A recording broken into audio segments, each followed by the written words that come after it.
Hello teachers, today I'm going to discuss intermediate level class 111 project solution. Tic-tac-toe. So the instructions are in class 111 you learn to apply the UI UX design knowledge for the game Tic-tac-toe where you learn to create the grid using row and button components.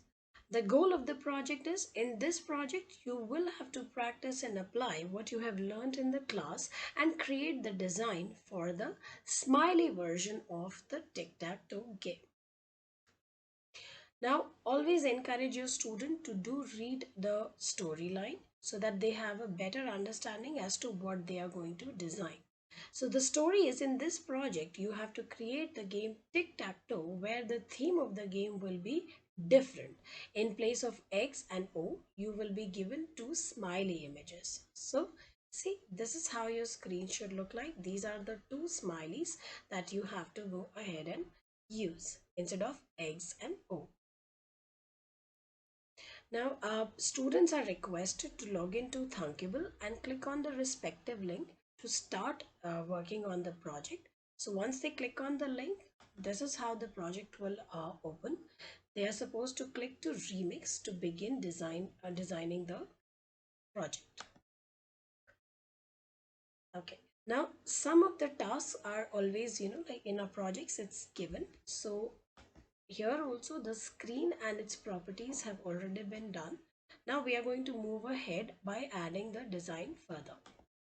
So it clearly mentions that what all do we have to add. Like it says add a row to the screen, name it as row title, change the height and the width of the row to fit to contents.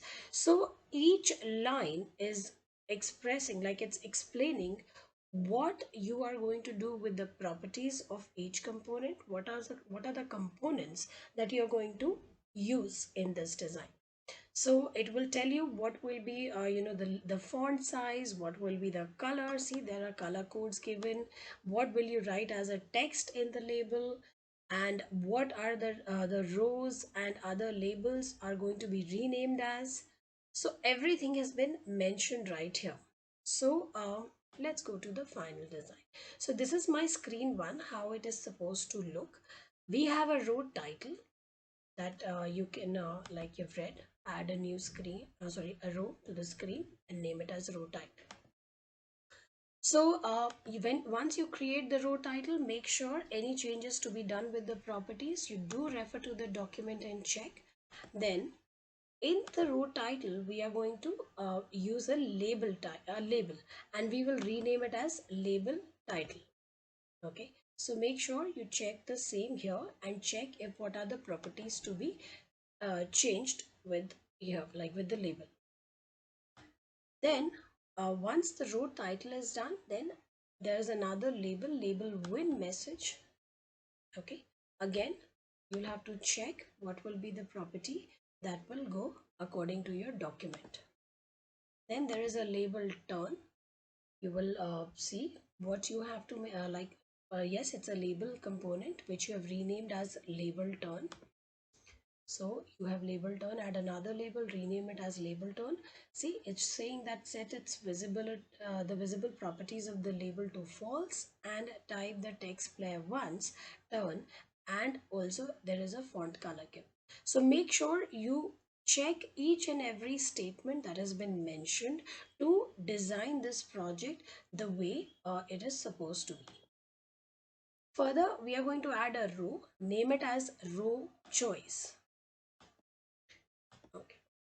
So add a row, rename it as row choice. Inside add two buttons, rename them as button X and O. So understand, this is the ID of the button component, not what is going to be shown as the image of the buttons.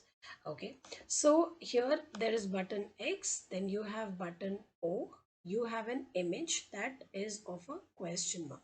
However, your button X will have the smiley uh, image, and similarly your button O will have your smiley 2 image.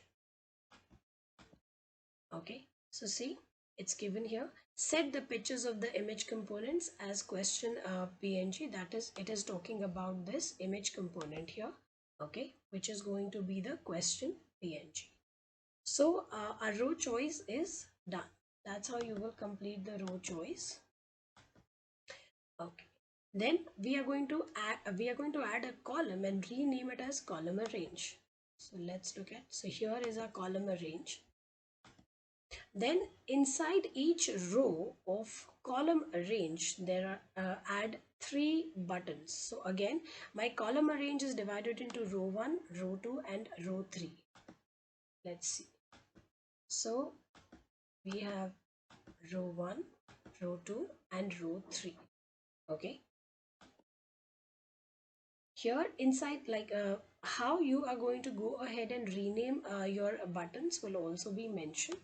So each row has, like, so first row has button 1 2 3, second has 4 5 6, and the third one has 7 8 9. Okay, so you can also ask the students, like, they can create the first row, rename their buttons, and then they can use the duplicate option here to duplicate the row and simply go ahead and rename the button. That's all they will have to change.